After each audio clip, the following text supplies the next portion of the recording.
हम हर विषय पे जब बात करते हैं तो अध्यात्म के तौर पे करते हैं। आज भी जो हम बात करने जा रहे हैं समर्पण की, क्योंकि अध्यात्म के स्तर पे हम बात करते हैं, इसीलिए हमें ये समझना बहुत जरूरी है कि हम जिस भी विषय पे बात कर रहे हैं उसे हम समझ नहीं सकते। हमें ये समझना जरूरी है कि जिन भी विषय पे हमने आज तक बात की है या आज जो हम बात करने जा रहे हैं, हम उसे समझ नहीं सकते हैं। अनुभव अवश्य कर सकते हैं, परंतु समझ नहीं सकते हैं। बुद्धि के स्तर पे इंटेलेक्चुअली नहीं समझ सकते हैं। जैसे हवा को आप समझ नहीं सकते, खुशबू को आप समझ नहीं सकते, चांदनी को आप समझ नहीं सकते, केवल महसूस कर सकते हैं। आप उसे जितना भी एक्सप्रेस करने की कोशिश करें वो कम ही होगा, क्योंकि शब्द बहुत सीमित है, बहुत ही सीमित है शब्द हर अनुभव के लिए। जीवन का हर अनुभव अपने आप में शब्दों में कभी भी बयां नहीं किया जा सकता। और अध्यात्म तो उस आत्मा का अध्ययन है जो स्वयं ही निराकार है। तो हम किस प्रकार उसे समझने का प्रयत्न कर सकते हैं, चेष्टा कर सकते हैं, वो मुमकिन ही नहीं है। समर्पण का जो विषय है आज जो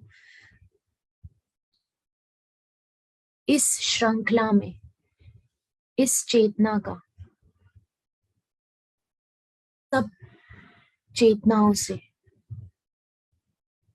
जो आखिरी सेशन है इस आवाज का, उसमें समर्पण इसीलिए चुना गया है क्योंकि जो ये आवाज बोल रही है उसने अपने जीवन में, प्रज्ञा ने अपने जीवन में समर्पण को काफी हद तक जिया है। उसका जो जीवन है वो पूर्णतः समर्पण उसका आधार रहा है। समर्पण चाहे कोई भी आध्यात्मिक मार्ग हो, भक्ति में तो पूर्णतः आवश्यक है ही, पर ज्ञान में, राजयोग में, जो भी मार्ग आप अपनाते हैं उसमें समर्पण किसी ना किसी स्तर पे आके आपको समर्पण करना ही होता है।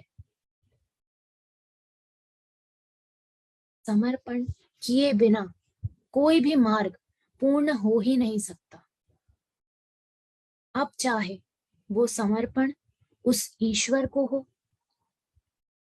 चाहे वो समर्पण जिस मार्ग पे आप चल रहे हैं उसको हो, चाहे वो समर्पण खुद को हो, परंतु समर्पित तो आपको होना ही पड़ता है, करना नहीं पड़ता।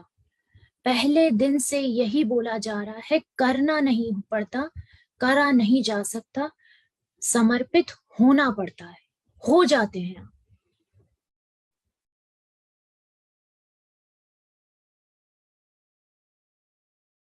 समर्पण प्रेम का आधार है। जब प्रेम और मोह की बात की गई होगी तो अवश्य ही उसमें 3 आधार बताए गए होंगे, और उन 3 आधार में से एक समर्पण है, दूसरा प्रतीक्षा है और तीसरा आजादी है। तो समर्पण जो है वो प्रेम का आधार है। बहुत ही साधारण उदाहरण से अगर समर्पण को समझाने का प्रयत्न करूं तो आप समझिए कि संसार एक पहाड़ है, जिस पहाड़ पे चढ़ते चढ़ते चढ़ते आप उसकी चोटी तक पहुंच गए। इस संसार रूपी पहाड़ को आप माउंट एवरेस्ट मान लीजिए।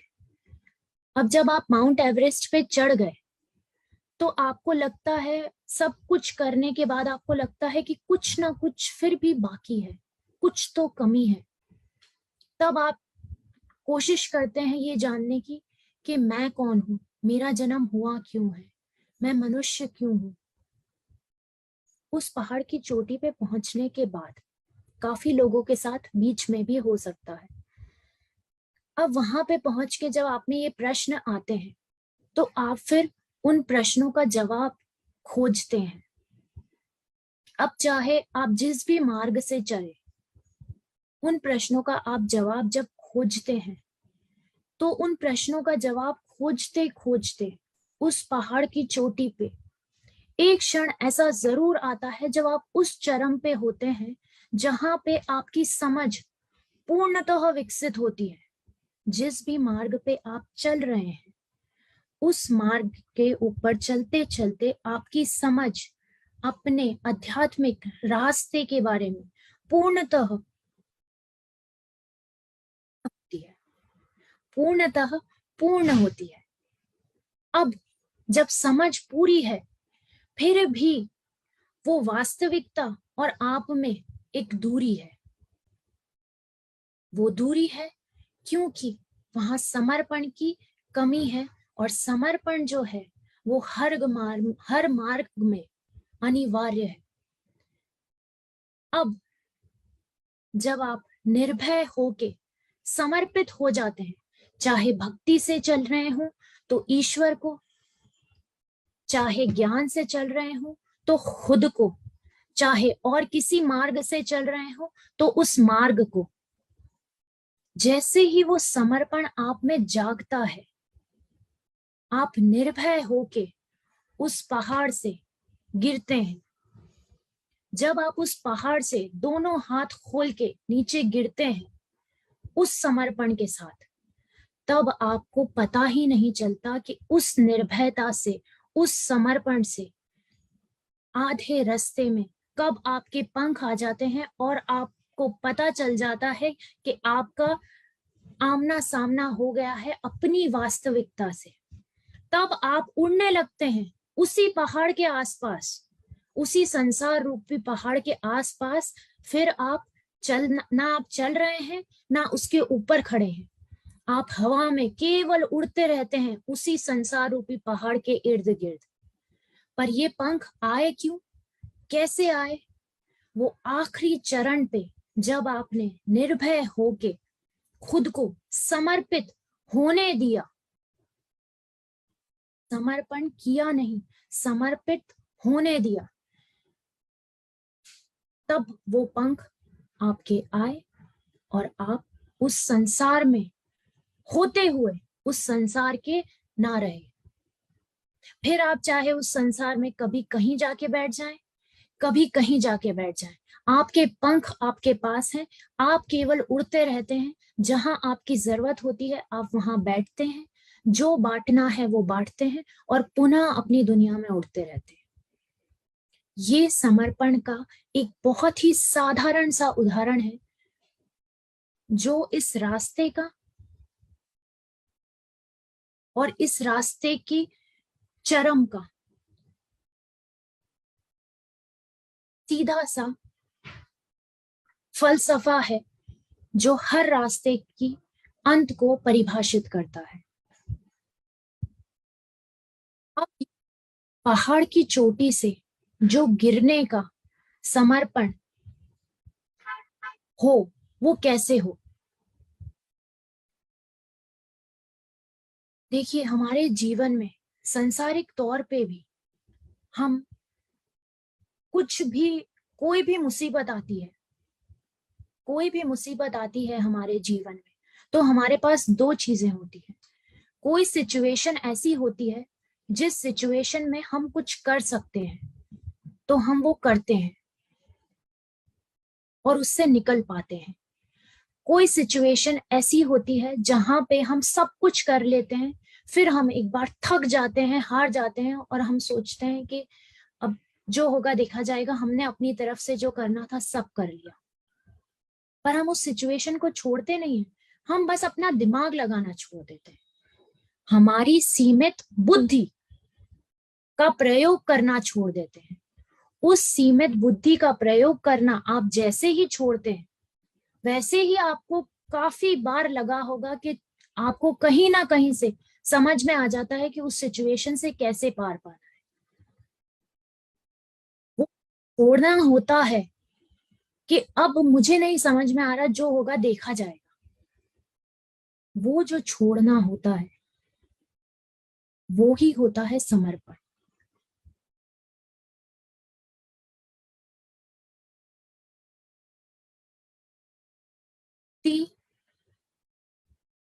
प्रेम में समर्पण, ईश्वर से इस तरह से उसे समर्पित हो जाना है कि उस ईश्वर में और आप में अंतर ही ना रह जाए। कोई अंतर ही ना रह जाए का तात्पर्य ये है कि जो वो कर रहा है, जो वो करवा रहा है, जो हो रहा है, वो आपको मंजूर है। उसकी रजा में आपकी रजा हो जाए।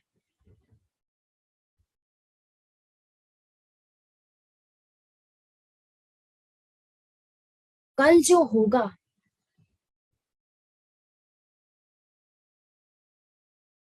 कल के लिए हाँ सोचते हुए आज जो है उसमें पूर्णतः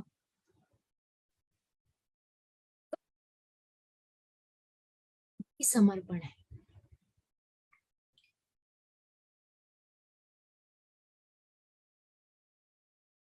समर्पण, विश्वास, स्वीकृति, ये तीनों साथ साथ चलते हैं। चाहे वो समर्पण हो ईश्वर के लिए, तो ईश्वर के लिए वो अटल दृढ़ विश्वास ईश्वर पे जो होता है वो होता है। अगर वो समर्पण खुद पे है तो वो दृढ़ विश्वास खुद पे होता है। और अगर वो समर्पण जिस रास्ते को आपने चुना है उस पे है तो वो दृढ़ विश्वास आपका उस रास्ते के प्रति होता है। और स्वीकृति जो है, स्वीकृति का तात्पर्य ये है कि एक्सेप्टेंस। सरेंडरेंस में कभी भी बुद्धि नहीं लगती, समर्पण में कभी भी इंटेलेक्ट का यूज नहीं होता। तो एक्सेप्टेंस मतलब जो कुछ भी जैसा भी है वो आपको वैसे ही स्वीकार है। चाहे वो कोई मनुष्य हो, चाहे वो कोई परिस्थिति हो, जो कुछ भी है वो आपको पूर्णतः वैसा के वैसा स्वीकार है। आप समर्पित हैं, चाहे फिर वो किसी भी तरीके से आपके साथ है, पर आप उसकी तरफ जब समर्पित हैं, समर्पित हैं का तात्पर्य ये कदापि नहीं है कि आपके साथ कोई कुछ भी कर रहा है, कुछ भी हो रहा है आपके साथ तो आपको कोई फर्क नहीं पड़ रहा है। समर्पण का सीधा सीधा मतलब है, समर्पण आपकी अपनी एक क्वालिटी है। समर्पण जो है प्रेम की क्वालिटी है। प्रेम जो है आपकी आत्मा का नाम है, उस एक ईश्वर का नाम है। तो समर्पण का अर्थ है कि आपकी क्वालिटी से आप खुद बहुत पास में हैं। आपकी जो रियलिटी है, जो एसेंस है आपकी, उससे आप खुद बहुत पास में हैं। तो जब आप अपनी रियलिटी से खुद बहुत पास होते हैं ना, तो वो आपको एक स्ट्रेंथ देती है, आपको एक शक्ति देती है। उसका कदापि ये अर्थ नहीं है कि कोई भी कुछ भी आपके साथ कर रहा है उसे करने दिया जाए। एक्सेप्टेंस का, स्वीकृति का मतलब ये नहीं है कि कुछ भी स्वीकार कर लिया जाए। सरेंडरेंस का मतलब ये है कि जब आप में ये भावना होगी तो आपको एक अलग सी शक्ति होगी। आपको जो आपके साथ कुछ कर रहा है, आपको उसके प्रति घृणा नहीं आएगी। अगर आप उसे जवाब भी देंगे तो आप जवाब उस तौर पे देंगे जिस तौर पे दिया जाना चाहिए। पर आपको कहीं से कहीं तक भी नफरत या घृणा आपके मन में नहीं आएगी। क्योंकि पहला, अगर आप भक्ति के तौर पे समर्पित हैं तो हर एक आपको ईश्वर की स्वीकृति लगेगी हर एक चीज में।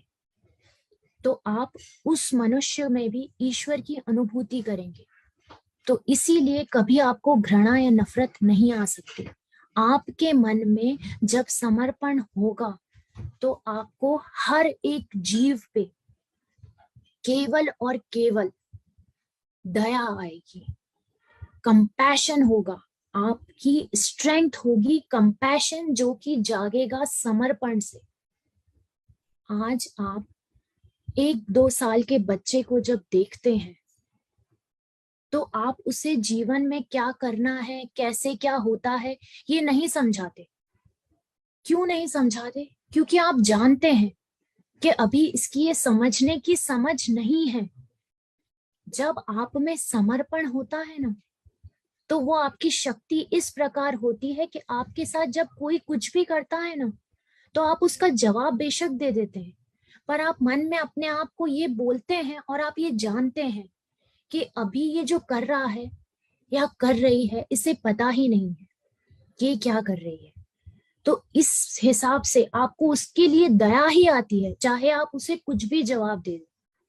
तो समर्पण के भाव से जब आप किसी को कोई जवाब भी दे रहे हैं, आपके साथ कुछ गलत भी हो रहा है, तब वो जवाब देने के बाद भी आपके मन में दया होती है, कंपैशन होता है।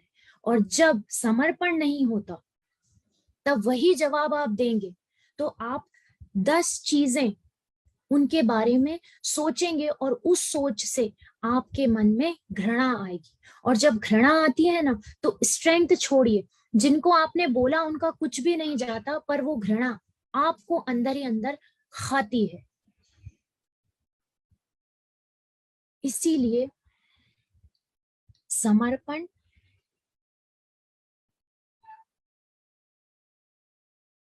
एक बहुत बहुत ही अहम हिस्सा है। समर्पण समझाया नहीं जा सकता, कोशिश की जा रही है, पर समर्पण केवल जिया जा सकता है। और समर्पण इसीलिए इतना ज्यादा एम्फेसिस दिया जा रहा है सरेंडरेंस को, क्योंकि surrenderance is of utmost importance when it comes to spirituality. क्योंकि अध्यात्म के रास्ते पे हर एक पन्ना ऐसा होता है, इतना अनसर्टन होता है कि आपको समर्पित होना ही पड़ता है। जैसे संसार में हर कल बहुत ही अनसर्टन होता है, उसी प्रकार अध्यात्म के रास्ते पे हर एक पन्ना बहुत ही अनसर्टन होता है। उसकी अनसर्टेनिटी जो होती है वो बहुत ज्यादा होती है संसारिक लेवल से, क्योंकि संसार में फिर भी आपने बहुत कुछ एक्सपीरियंसेस किए हैं जो खुद नहीं किए हैं, उनके बारे में जाना है बाकी लोगों ने जो एक्सपीरियंस किए हैं उससे। पर अध्यात्म का जो रास्ता है वो हर किसी का इस थंब इम्प्रेशन जितना यूनिक है और अलग है, हर किसी का अलग है। तो आप एक एक पन्ना जैसे जैसे अनफोल्ड होगा, आपको समर्पित होना ही पड़ेगा, क्योंकि आपको पता नहीं है कि कौन सा पन्ना क्या दिखाएगा आपको, और जो आपको दिखेगा वो किसी को नहीं दिखा होगा। इसीलिए अध्यात्म में समर्पण बहुत ज्यादा जरूरी है। चाहे किसी भी मार्ग से आप चल रहे हैं, ये जानिए, ये सोचिए, ये अपने जीवन का एक आधार बना लीजिए कि मैं कंफर्टेबल हूं, कल क्या होगा उससे।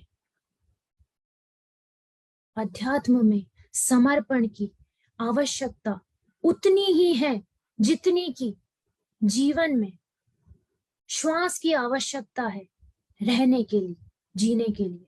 समर्पण के बिना अध्यात्म के चरम तक पहुंचा ही नहीं जा सकता। अध्यात्म में किसी भी सीढ़ी से अगली सीढ़ी पे चढ़ा ही नहीं जा सकता। आपके साथ जब भी जो भी नया एक्सपीरियंस होगा अध्यात्म में, तो वो तभी होगा जब आप करना नहीं चाहेंगे, जब आप कोई भी एक्सपीरियंस करने के लिए नहीं बैठेंगे, जब होने देने के लिए बैठेंगे। करने और होने में, बिकमिंग और बीइंग में जो ब्रिज है ना, वो ब्रिज ही समर्पण है। उसमें कंफर्टेबल होना अति आवश्यक है। समर्पण, सरेंडरेंस is the prerequisite for spirituality as well as for normal life. It is not for anyone else, it is your own strength. And surrenderance is something which gives you sheer fearlessness.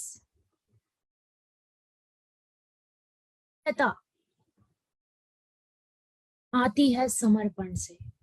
इसीलिए समर्पण को अपने जीवन का और खास तौर से आध्यात्मिक जीवन का अंग जरूर बना के आगे बढ़िए। जो होगा उसमें जो मजा है वो करने में कभी नहीं हो सकता। Live and celebrate the mystery that this life is. And life is actually a festival. जीवन एक उत्सव है और चूंकि आप अध्यात्म के रास्ते पे हैं तो आपके लिए तो जीवन एक महोत्सव है। उसमें अगर समर्पण का तड़का लग जाए then nothing like it. Thank you so much. बहुत बहुत धन्यवाद। अपना प्रश्न रख सकते हैं। स्वागत है आपका। सभी को नमस्कार। मैं बीके तिवारी बात कर रहा हूँ इंदौर से। आज के व्याख्यान में और जो समर्पण का भाव और उसकी बड़ी अच्छी व्याख्या की गई है। मेरा एक प्रश्न ये कि समर्पण एक बहुत ही शुद्ध भावना है, लेकिन इसमें जो समस्या ये आती है कि हमारी सांसारिकता, कई बार हमारा अपनों के प्रति प्रेम, ये चीजें क्या होती हैं उसमें बाधा बन जाती हैं। और ये जो समर्पण की जो शुद्ध भावना है वो किसी न किसी रूप में प्रभावित होती है। कहीं ना कहीं हम अपने स्वार्थ को से हट के हम समर्पण भाव में जाना तो चाहते हैं, लेकिन ये जो बाधाएं हैं वो हमें पूर्ण समर्पण के भाव में आने नहीं देती हैं। तो मेरा प्रश्न ये है कि हम इन समर्पण के बीच में जो अवरोध आते हैं हम उनको कैसे दूर कर सकते हैं? कृपया इसके बारे में बताएं।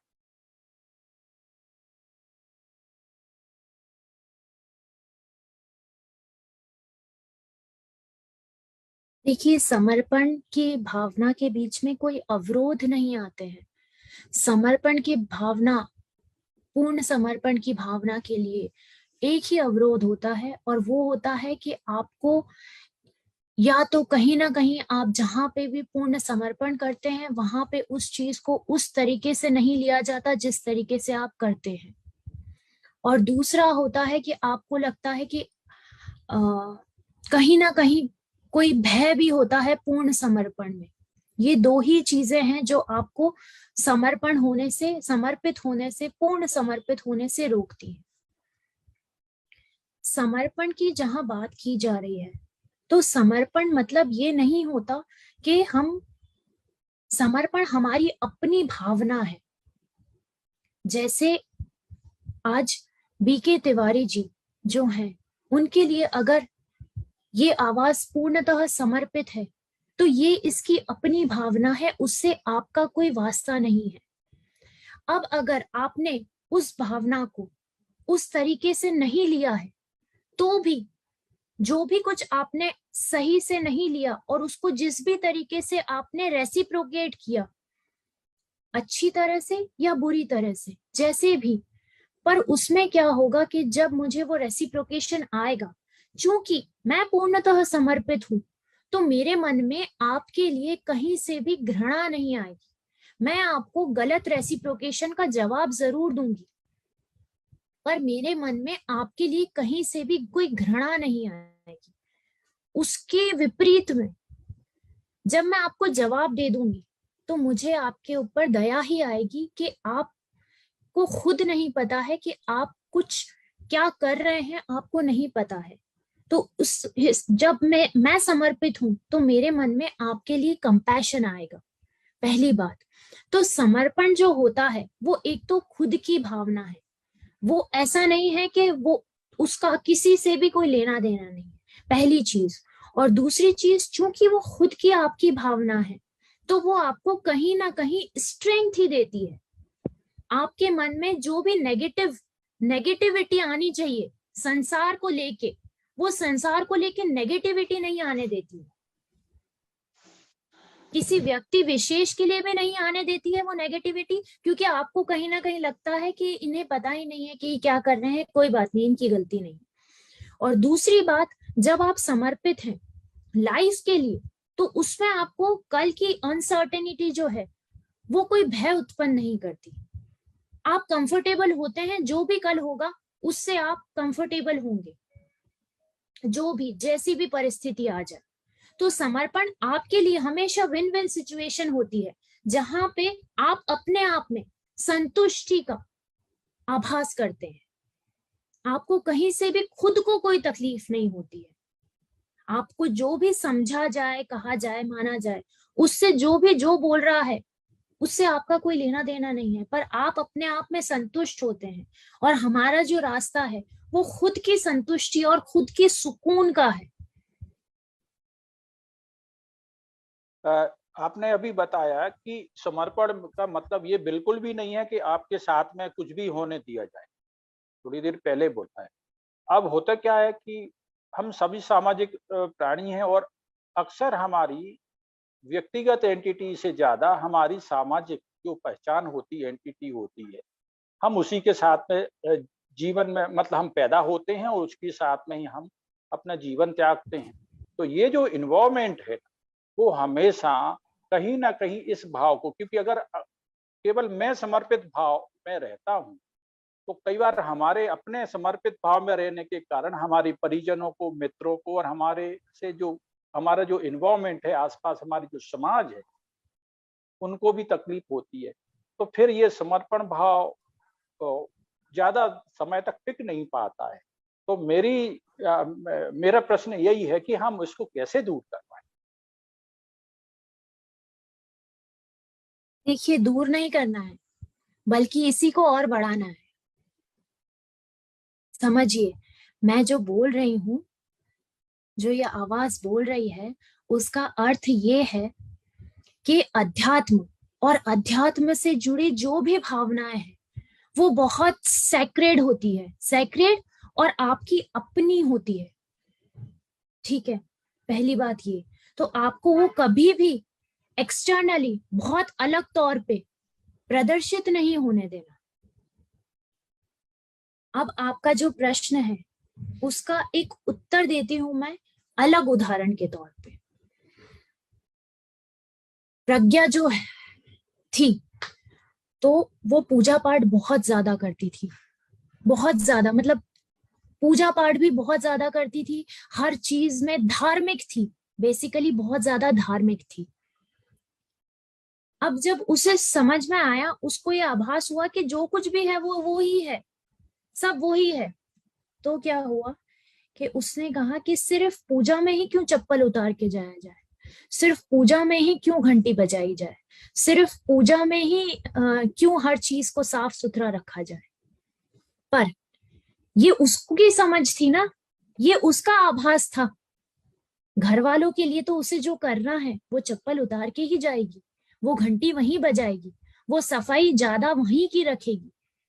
तो जो करना है सांसारिक तौर पे, जो आपकी जिम्मेदारियां हैं, वहां पे आपको समर्पण प्रदर्शित नहीं करना है, पर आपकी अंदर की भावना है, वो आप जो अंदर जीते हैं और जो बाहर दिखाते हैं, वो नकली जो ड्रामा आप करते हैं वो आपको करते रहना है। ये तो लेकिन बड़ा कंट्राडिक्टरी हो जाएगा कि एक तरफ हम अपने आप को सुपरफिशियल मतलब बनावटी भी दिखाते रहें और दूसरी तरफ समर्पण भाव भी रखें, तो ये कैसे दो चीजें एक साथ संभव हो? देखिए, संभव तो बहुत अच्छे से है, क्योंकि श्री कृष्ण भी यही करते थे, है ना। तो वो बहुत अच्छा उदाहरण है कि जो आप होते हैं और जो आप संसार के तौर पे दिखाते हैं और जो जीते हैं, उसमें और आप खुद क्या हैं उसमें कितना अंतर होता है। तो ये जो जीवन है, ये जो धार्मिक ग्रंथ हैं हमारे, ये उसी तौर पे लिखे गए हैं कि हमें संसार में रहना है, पर संसार का होके नहीं रहना है। पर ये हम जी रहे हैं। हमें ये नौटंकी जब तक करनी है, ये ड्रामा जब तक चलेगा, तब तक इस ड्रामे में ही रहना है। और इसीलिए ये आवाज इस संसार में बैठ के ही ये बोल रही है। नहीं तो ये आवाज दिखाती कुछ और होती कुछ में जाके पहाड़ पे बैठ के आराम से समाधि ले सकती है। पर ये बोल रही है क्योंकि ये बोलना चाहती है, क्योंकि ये मैसेज देना चाहती है कि संसार में होते हुए संसार का नहीं रहना मुमकिन है। मैडम सविता पाठक, नमस्कार सबको। मैडम से मैं ये कहना चाहती हूँ कि जीवन में बचपन से गौतम बुद्ध आदर्श के रहने के बावजूद भी, दृष्टा भाव से देखने के बाद भी, समर्पण से जीने के बाद भी 64 इयर्स ओल्ड मुझे कभी ना कभी क्रोध आ जाता है। और क्रोध समर्पण में कहीं ना कहीं तो कमी करता है। हेलो। हाँ जी। तो मैडम, क्रोध आ जाना, जबकि मुझे बचपन से एक आइडियल थे मेरे गौतम बुद्ध, उनके ध्यान अवस्था की मूर्ति, लेकिन फिर भी मेरे समर्पण, संतुष्टि, दृष्टा भाव से देखना, इसके बावजूद भी मुझे कभी ना कभी ऐसा लगता है कि क्रोध पे काबू पाना और पेशेंस, इसके लिए कहीं ना कहीं कमी है।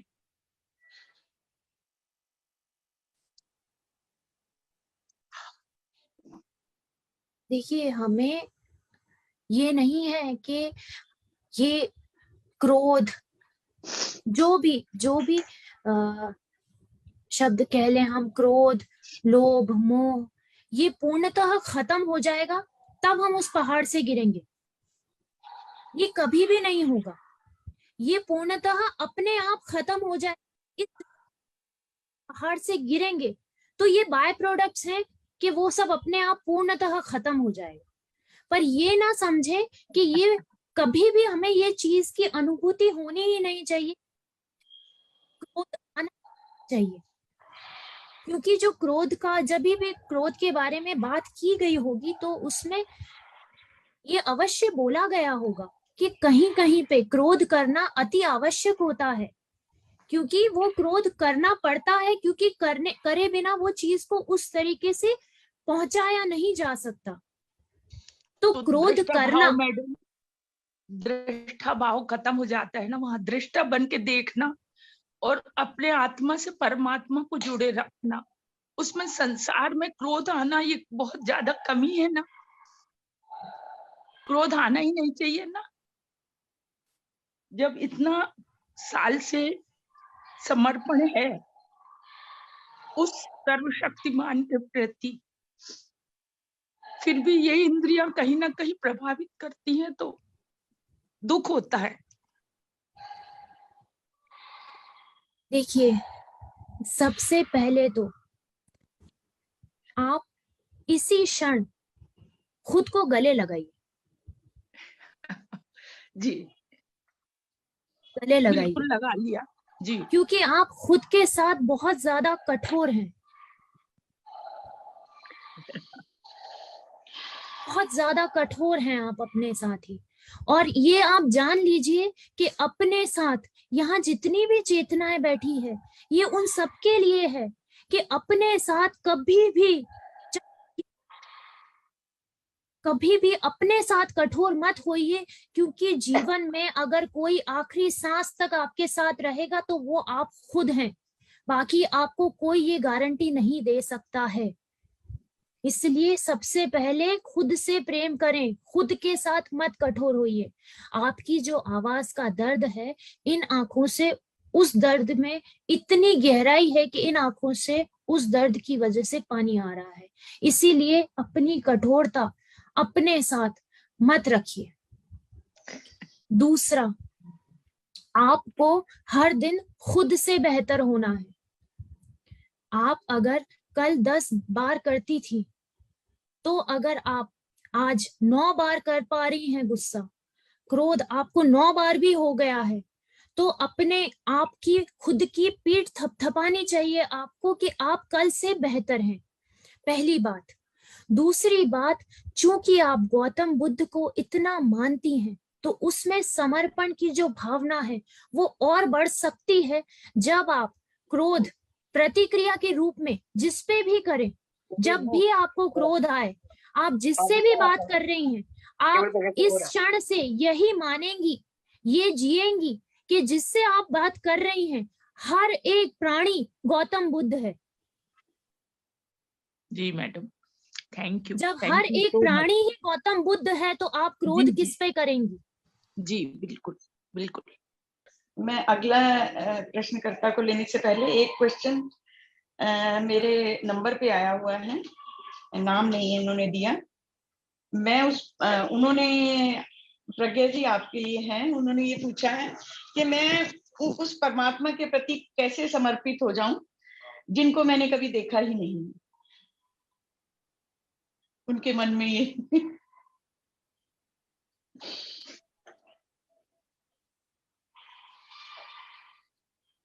देखिए, परमात्मा के 2 स्वरूप हैं, एक आकार साकार और एक निराकार।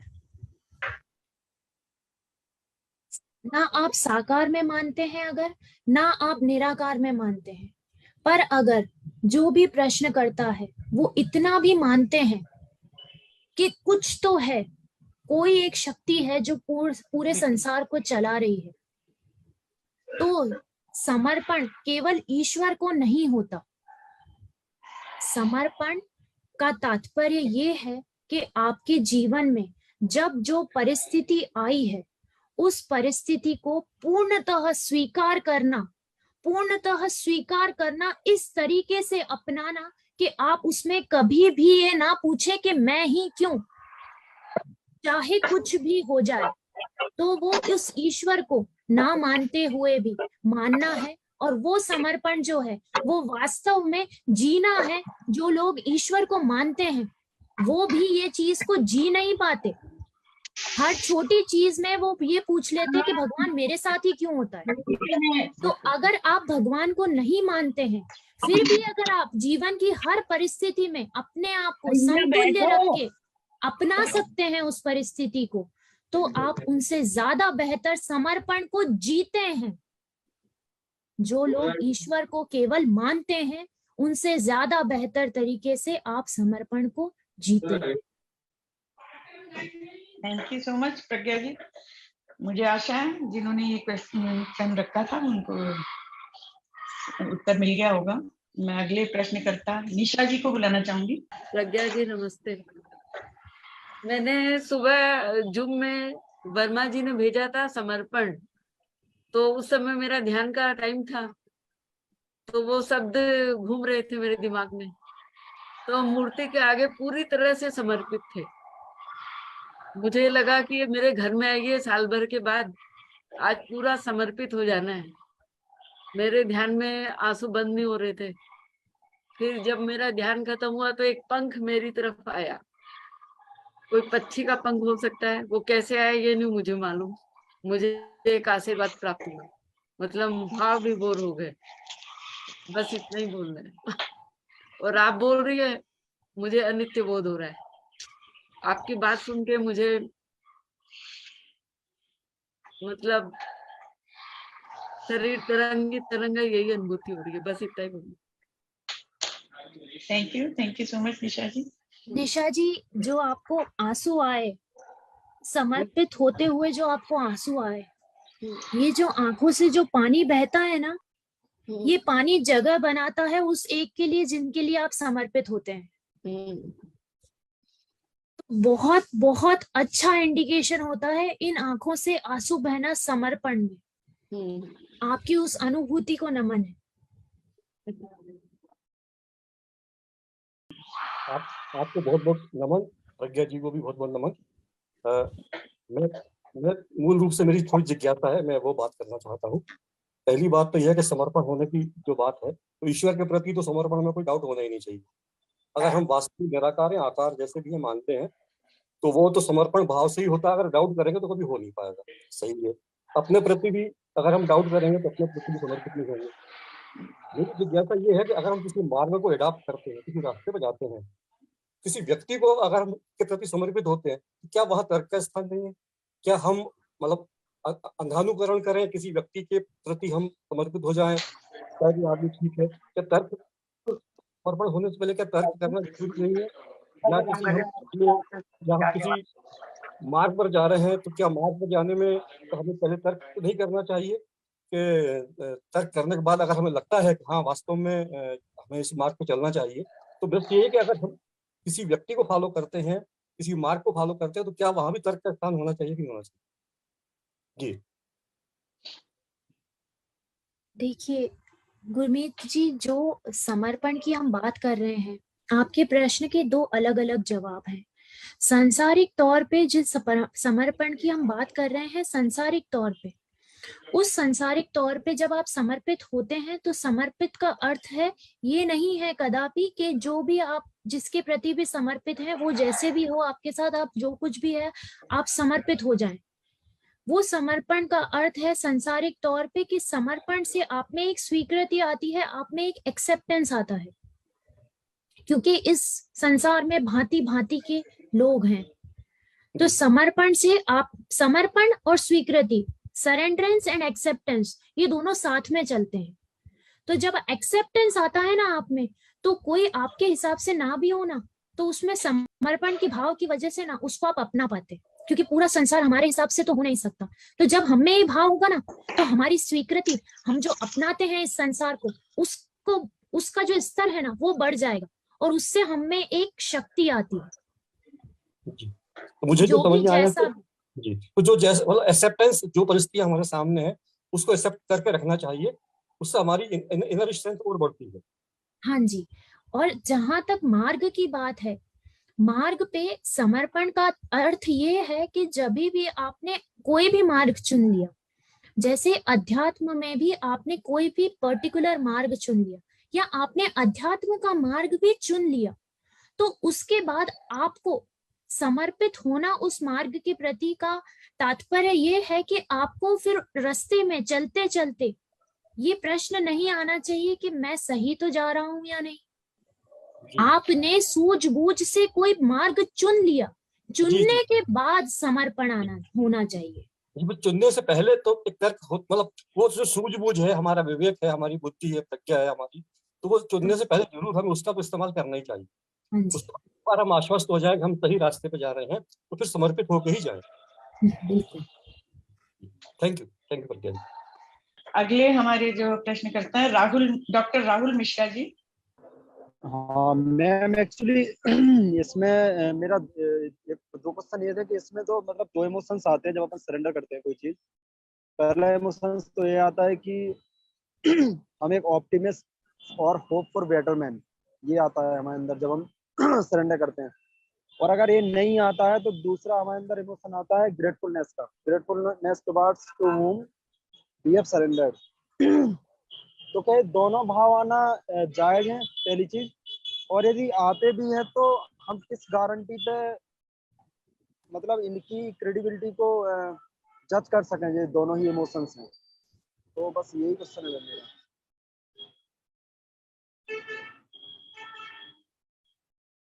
देखिए राहुल जी, समर्पण जो है वो एक भाव है। अब समर्पण के भाव से अगर आप में ऑप्टिमिज्म आ रहा है या आप में ग्रेटफुलनेस आ रही है, तो ये दोनों भाव भी अपने आप में बहुत ही प्रशंसनीय है। तो आपको जज क्यों करना है? जो भाव आप में आ रहे हैं वो भाव बुद्धि के तौर पे है ही नहीं, वो केवल भाव है। वहां पे आपको जज क्यों करना है? क्रेडिबिलिटी को। जब भी आप में कोई सकारात्मक भाव आए, किसी भी तौर पे आप हैं, आप ये जीवन यापन कर रहे हैं, और उस तरह से जीने पे कोई भी पॉजिटिव भाव आप में जब भी आ रहे हैं, अगर वो पॉजिटिव भाव हैं तो कभी भी उनको जज मत कीजिए। नहीं तो हम ये तो एक हिसाब से एक्सचेंज ऑफर हो गया ना कि हमने सरेंडर किया और हम बदले में ये, या तो हम ग्रेटफुल मतलब उसके लिए एक उस टाइप का इमोशन रख रहे हैं, या फिर दूसरा हमको एक होप है। ये तो एक्सचेंज ऑफर हो गया, मतलब एक ये एक्सचेंज ऑफर नहीं हो गया, ये समर्पण होने का बाय प्रोडक्ट है। आप अगर मन से खाना बनाएंगे तो वो अच्छा बनेगा, ये बाय प्रोडक्ट है। मन से खाना बनाना अच्छा खाना बनेगा का एक्सचेंज ऑफर नहीं है। एक जितेंद्र जी ने चैट में लिखा है, अभी हमने बात की थी कि संसार में रहते हुए संसार में ना होने का नाटक करना, इस तरीके से जिए कि हम संसार में नहीं है कुछ ऐसा। तो उनको ये क्लियर नहीं हो पाया, तो वो चाहते हैं थोड़ा सा और आप अगर प्रज्ञा जी कर पाए, कैसे कर सकते हैं हम ये नाटक, कैसे कर सकते हैं संसार में रहते हुए। देखिए, ये संसार है और यही आप जीवन मान लें। ये संसार और ये जीवन है। हम जो जीते हैं हम ऐसे जीते हैं, जो भी चाहे परिस्थिति हो, चाहे लोग हो, कुछ भी हो, हम उससे अपने आप को बिल्कुल एसोसिएट कर लेते हैं, बिल्कुल अपने आप को झोंक देते हैं इस जीवन में, जिस जीवन में हमें ऐसे जीना है। यही संसार है और यही जीवन है, परंतु ये हम हैं। हम जीते हैं ऐसे, हमें जीना है ऐसे। उदाहरण के तौर पे जैसे बताया गया था, देखिए मुझे वो उदाहरण बहुत अच्छे लगते हैं जो कि प्रज्ञा की खुद की जीवन से थे। उसमें ही एक और उदाहरण है,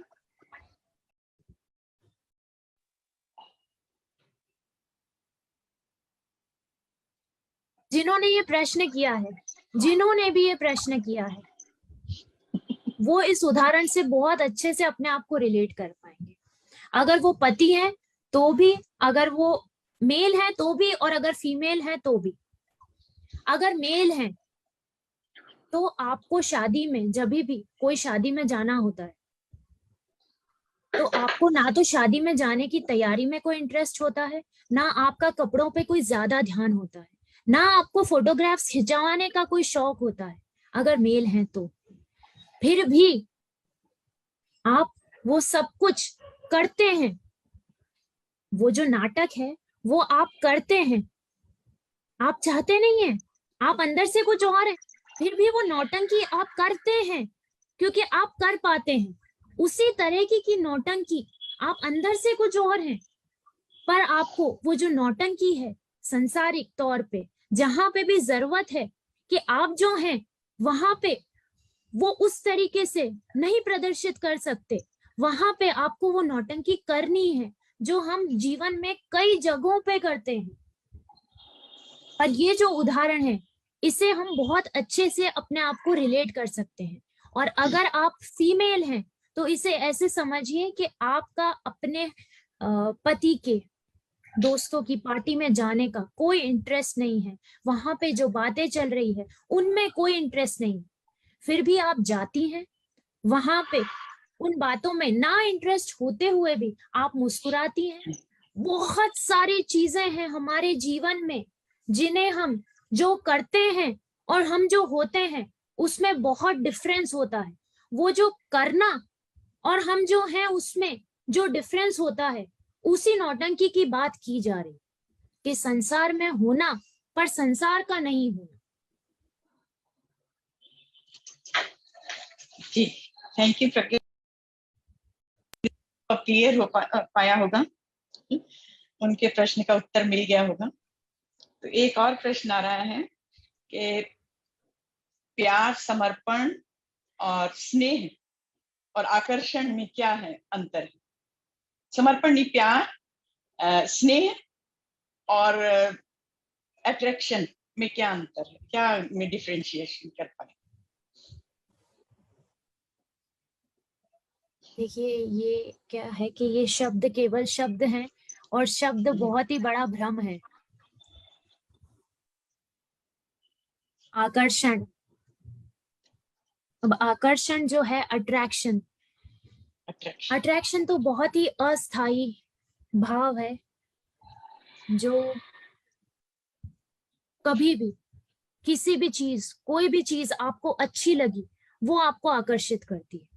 अट्रैक्शन जो है वो कोई चीज किसी कारणवश अच्छी लगती है इसीलिए आपको अट्रैक्ट करती है।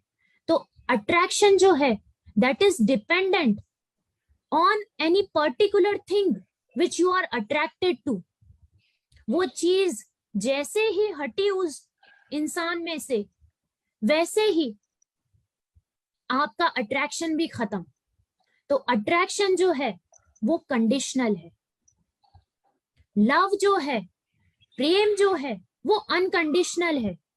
वहां पे आप कोई कारण दे ही नहीं सकते कि आप किसी से प्रेम आपको है तो क्यों है। जहां पे भी कोई कारण आप दे पाए तो वो प्रेम है ही नहीं, क्योंकि वो प्रेम हो ही नहीं सकता जहां पे किसी चीज पे वो निर्भर हो, क्योंकि हर चीज अस्थायी है। प्रेम केवल होता है अकारण। और अफेक्शन जो है, स्नेह जो है, वो एक्सटर्नल मैनिफेस्टेशन है उसी प्रेम का। आज अगर मैं प्रेम हूं, आज अगर गुरमीत सिंह जी प्रेम है तो वो प्रेम है, पर वो दिखेगा कैसे कि ये प्रेम है। जब आप किसी को प्रेम करते हैं तो आप उसको सहलाते हैं, उसको गले लगाते हैं, तो वो जो जेस्चर्स होते हैं वो होते हैं अफेक्शन के। और वो अफेक्शन आता है प्रेम के भाव से। तो अफेक्शन या स्नेह जो है वो बाहरी जो दिख के आता है प्रेम, वो मैनिफेस्टेशन है उस प्रेम का। सत्तार सिंह जी, आप अपना अनम्यूट करके अपना प्रश्न रख सकते हैं। जी, स्वागत है आपका। जी, अभी थोड़ी देर पहले वो क्रोध के बारे में कोई पूछ रही थी, तो मैंने जो सुना पड़ा है कि काम, क्रोध, लोभ, मोह, अहंकार ये आवश्यक है, इसलिए ईश्वर ने दिए हैं। बस इनकी भावना बदलनी है कि जैसे मोह पर्सनल होता है, प्रेम जगत के लिए होता है। क्रोध पर्सनल इंडिविजुअल्स पे आता है, उसको वीर रस में बदलना है, जगत के लिए, अपने लिए, उसके लिए। तो ये हर चीज का वीडियो चालू करना तो बड़ा अच्छा रहेगा। सर मेरे को आता नहीं है चलना, मैं कहीं ट्रेवल कर रहा हूँ एक्चुअली, तो मेरे को टाइम लगेगा। कोई बात नहीं। जी, तो जी, काम भी संसार की उत्पत्ति के लिए जरूरी है। इसको सिर्फ उत्पत्ति के लिए रखें तो काम फायदा है। इसी तरह मोह को प्रेम में बदलना है। मोह सिर्फ अपनों तक के लिए रह जाता है, प्रेम दूसरों के लिए होता है, उसको रस को बदलना है। क्रोध पर्सनल इश्यूज से आता है, उसको वीर रस में अपने लिए भी और जगत के लिए भी, दूसरों के भले के लिए उसको उपयोग करना है। मैंने सुनना पड़ा है, पता नहीं कितना सही है कितना गलत है, तो प्रज्ञा जी ज्यादा सही बता सकती है इसका।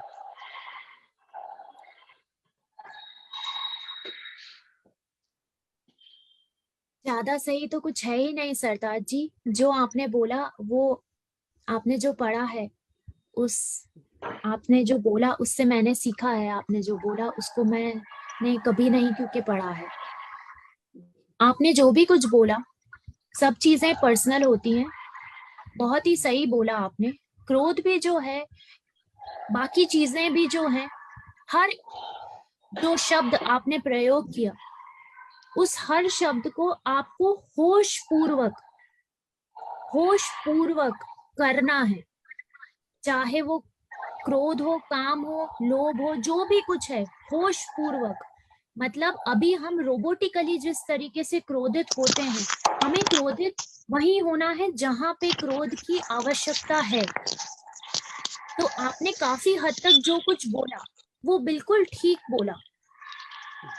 पर आपने जो कहा कि मोह जो है, अटैचमेंट जो है वो अपनों के लिए और प्रेम दूसरों के लिए, इससे आवाज थोड़ी सी सहमत नहीं है, क्योंकि दूसरा तो कोई है ही नहीं।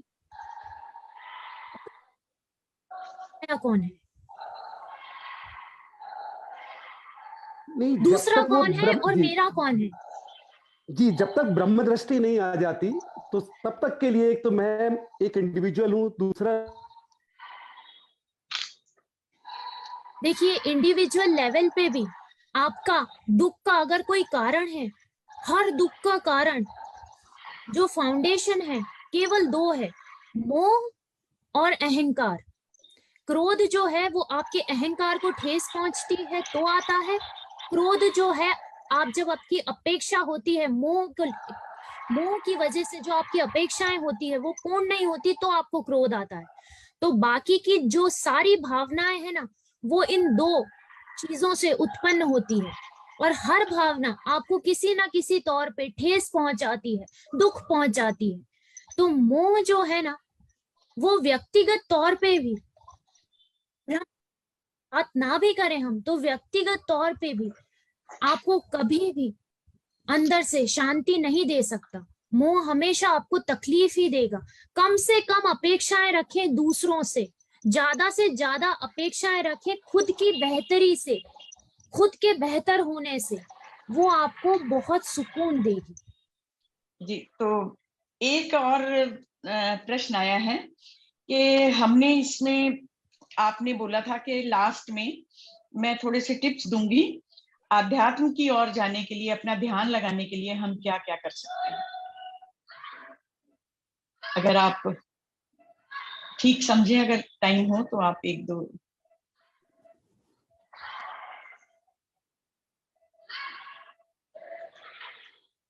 देखिए मैं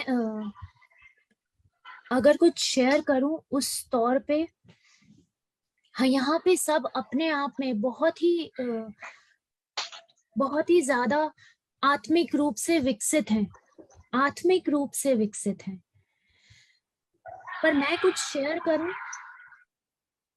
तो जो भी मैं शेयर करूंगी वो वही चीजें हैं जो कहीं ना कहीं से किसी ना किसी रूप में किसी ना किसी चेतना ने अपने एक्सपीरियंस के द्वारा शेयर की है। तो पहले तो मैं ये बता दूं कि वो जो टेक्निक है जो मैं शेयर करने जा रही हूँ वो किसी एक चेतना ने मुझसे शेयर की थी। वो मेरी टेक्निक नहीं है क्योंकि मेरी कोई टेक्निक ही नहीं है। तो इसीलिए वो टेक्निक मुझे बहुत अच्छी लगी। वो आपको जवाब नहीं देती, वो टेक्निक आपको जवाब नहीं देती, पर वो आपको अंदर तक झंझोड़ देती है कि फिर कौन। तो अगर कुछ चंद मिनटों का हमारे पास समय हो तो हम है ना उस टेक्निक को जीने की कोशिश करते हैं। उसके लिए हम आंखें बंद करके जो जो इस आवाज से आएगा वो जीने का प्रयत्न करेंगे कि एक्चुअल में हम वो चीज को जी रहे हैं। और वो जो टेक्निक है वो आपको एक बहुत ही जबरदस्त प्रश्न के साथ और एक प्यास के साथ छोड़ेगी कि मजबूर कर देगी। तो धीरे से अपनी आंखें बंद कर लीजिए।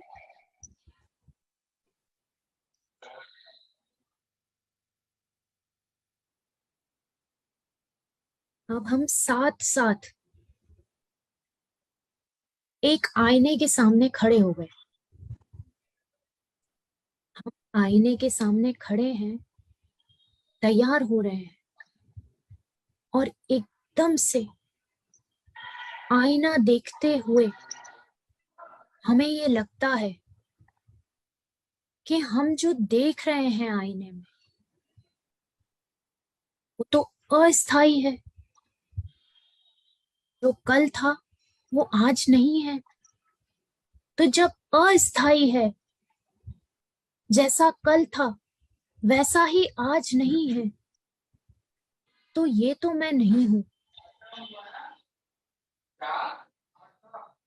फिर हम आईने के सामने ही खड़े खड़े स्तब्ध रह जाते हैं इस प्रश्न के साथ कि जिसे मैं रोज संवार रही हूं, मैं रोज संवार रहा हूं, वो तो मैं नहीं हूं। जो दिख रहा है इस आईने में वो तो मैं नहीं हूं। तो फिर कौन हूं? और ये सवाल के साथ ही हम धीरे से आईने के पास में बैठ जाते हैं, आंखें बंद करके। फिर हम मनन करते हैं कि उस आईने में जो भी कुछ दिख रहा था, वो हाथ, वो पैर, अगर सब कुछ एक एक करके काट के अलग कर दिया जाए तो भी मैं हूं। तो शरीर का एक एक अंग अलग करने के बाद भी मैं हूं।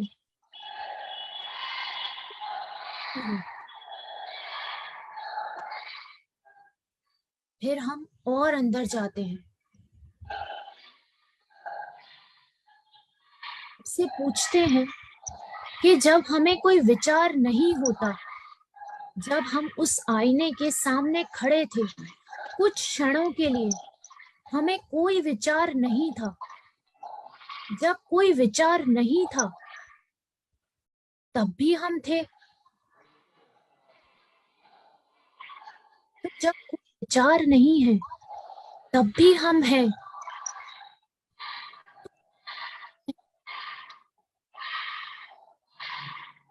जब हम रात को सोते हैं, जब हमारी शरीर का हमें पता नहीं होता, हमारी बुद्धि का हमें पता नहीं होता, हम कौन हैं, क्या है, क्यों है, हमारे नाम से भी हमारा कोई वास्ता नहीं होता, मैं प्रज्ञा हूं भी खत्म हो जाता है।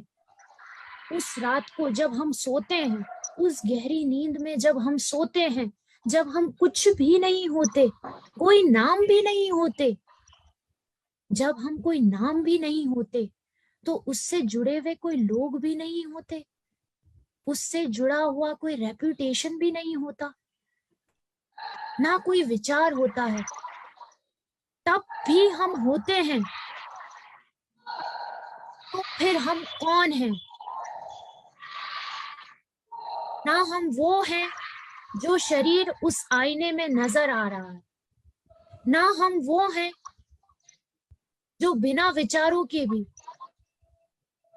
तो विचारों सहित भी है, ना हम शरीर हैं, ना हम मन हैं, ना हम बुद्धि हैं और ना हम अहंकार हैं। ना मन है, ना बुद्धि है, ना अहंकार है, ना चित्त है, तो फिर हम कौन हैं? तो फिर हम और अंदर जाते हैं, और अंदर जाते हैं, और एक क्षण इस यात्रा में भीतर जाते हुए आता है जब हम इस शरीर, मन, बुद्धि, चित्त, अहंकार के जुड़ाव से मुक्त होके फ्रीली फॉल करते हैं। और जब हम वो फ्री फॉल करते हैं, तब धीरे धीरे हमारे पंख विकसित होते हैं और हमें ये आभास होता है कि हम निराकार हैं, अनादि हैं, अनंत हैं, हम थे, हम हैं और हम रहेंगे। वो ही मैं हूं, मैं ही ब्रह्म हूं, उसका आभास हमें होता है। और इस नए आभास के साथ दृष्टा भाव से हम पुनः इस संसार में प्रवेश करने के लिए सज्ज होते हैं, परंतु इस बार हम संसार में रहते हुए संसार के नार होते हैं। इस नए दृष्टा भाव से इस संसार में पुनः आप सबका स्वागत है।